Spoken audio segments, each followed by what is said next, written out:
যেরকম পশু হতে হতে যেদিনকে আমরা গাভীর রূপে জন্ম পেলাম না, সেই গাভীর দুগ্ধ দিয়ে ভগবানের সেবায় লাগলো, সেদিনকে আমরা পক্ষী জন্ম পশু জন্ম থেকে উদ্ধার করি। আর 4 লক্ষ বার এলাম কি মানব কুলে মানব, কিন্তু এই সাধন ভজন করার দেহ পেলাম না। কোন ভিড় মুন্ডা এই বন মানুষ হয় না, বন মানুষ কথা বলতে পারে না, সাধন ভজনের দেহ নেই বলে তখন এই 4 লক্ষ বার পেলাম। এই 84 লক্ষ জন্ম ভ্রমণ করার পর এত সুন্দর একটা মানব জন্ম পেলাম। মানব জন্ম পেয়ে মা যদি আমরা ভগবানের ভজন না করি তাহলে ভব সংসার মাঝে আমাদের কি হবে? বলি আসা যাওয়া বিফল হবে।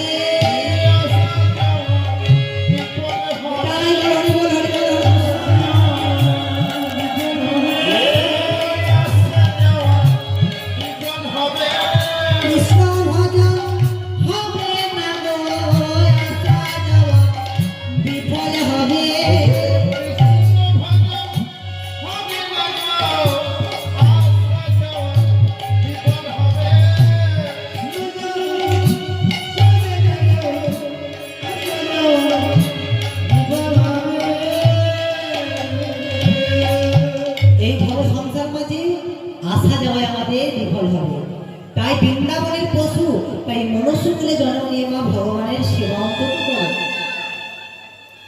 অন্তত সেবাটা করে যাওয়ার জন্য। তাই বৃন্দাবনের পশু তারা চোখের জল আর মুখের লালা দিয়ে ভাসিয়ে দিচ্ছে। তাই পদকর্তা বলছে তোমরা ওদের পশু কেউ বলো না, যদি পশু বলতে হয় তা আমাদের বলো, ওদের পশু কেউ বলো না। তাই অনুসরী বেরোরা বুঝিয়ে রাখালো সব আসিয়া নিরানন্দ সুখী। যে বলে যে ধেনু ছিল ফিরিয়া একত্র রইল, চালাইল গোকুলের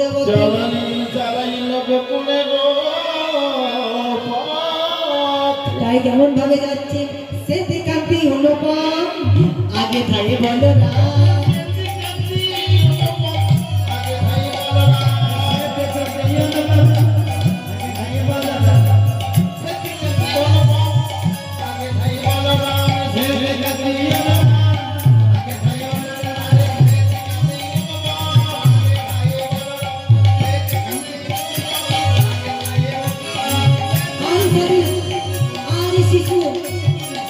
শিশু চলে